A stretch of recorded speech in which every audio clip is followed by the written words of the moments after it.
देखिए अब हम आते हैं आर्टिकल 46 पे। आर्टिकल 46 है जो गांधीयन प्रिंसिपल का, वो क्या कहता है? शैक्षणिक और आर्थिक हितों को प्रोत्साहन, promotion of educational and economic interest. किसकी बात करी इन्होंने? Educational and economic. Weaker sections जो एससी कैटेगरी है, शेड्यूल्ड कास्ट, शेड्यूल्ड ट्राइब्स और अदर्स वीकर सेक्शंस हैं,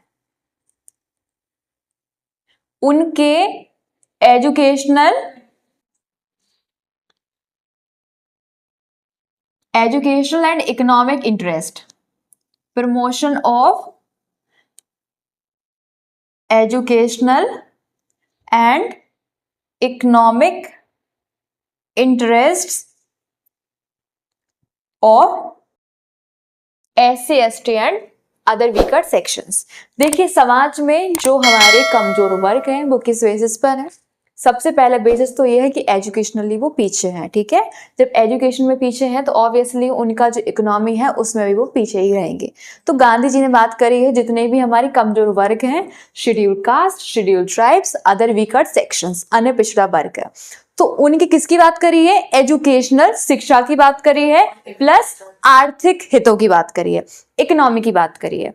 देखिए जब भी आप किसी भी तरह का डिस्क्रिमिनेशन हटाना चाहते हैं सोसाइटी में, तो आपको सबसे पहले एजुकेट होना होता है और एजुकेशन से ही आपकी इकोनॉमी है वो हमारी हाइप करती है, ठीक है, इंक्रीज होती है। तो इसीलिए उन्होंने किसकी बात करी है? एजुकेशनल एंड इकोनॉमिक इंटरेस्ट की बात की है।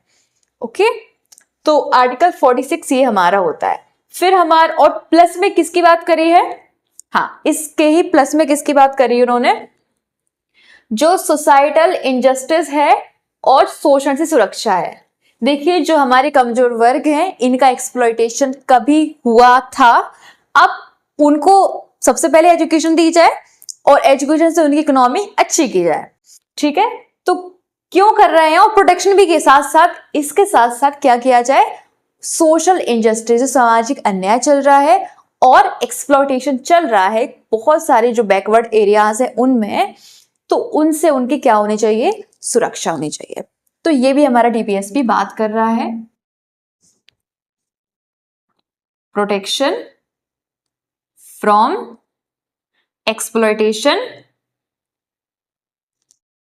Exploitation and social injustice.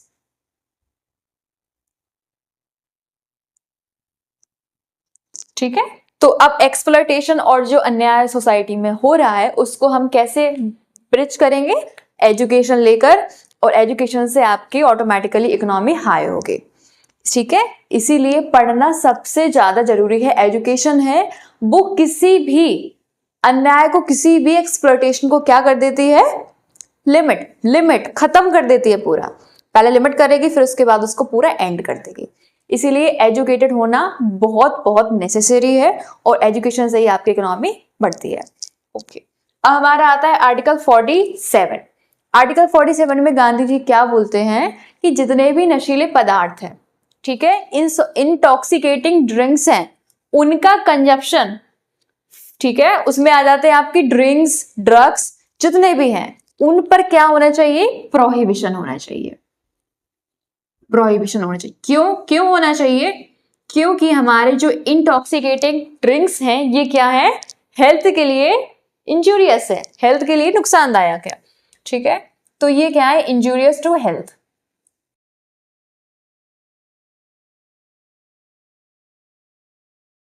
Okay, तो हमारा आर्टिकल 46 और आर्टिकल 47 कंप्लीट होता है।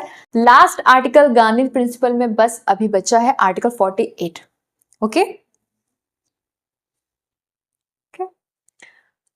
तो आर्टिकल 48 है, ये हमारा लास्ट है गांधी प्रिंसिपल।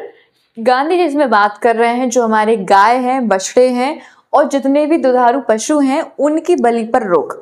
तो यहाँ पर कीवर्ड है आपका स्लॉटरिंग, ठीक है, बलि पर रोक।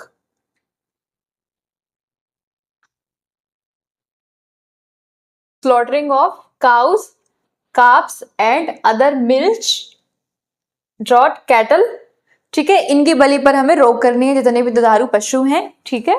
प्लस में क्या करना है, इनकी जो ब्रीड है उसमें, इनकी जो नस्ल है उसमें हमें सुधार करना है, ठीक है। आर्टिकल 48 यही बात कर रहा है, स्लॉटरिंग प्रिवेंशन, प्रोहिबिट करना है हमें, क्या करना है, प्रोहिबिट स्लॉटरिंग ऑफ काउस, काप्स, ठीक है, मिल्क कैटल्स, और उनकी ब्रीड में हमें इंप्रूव करना है।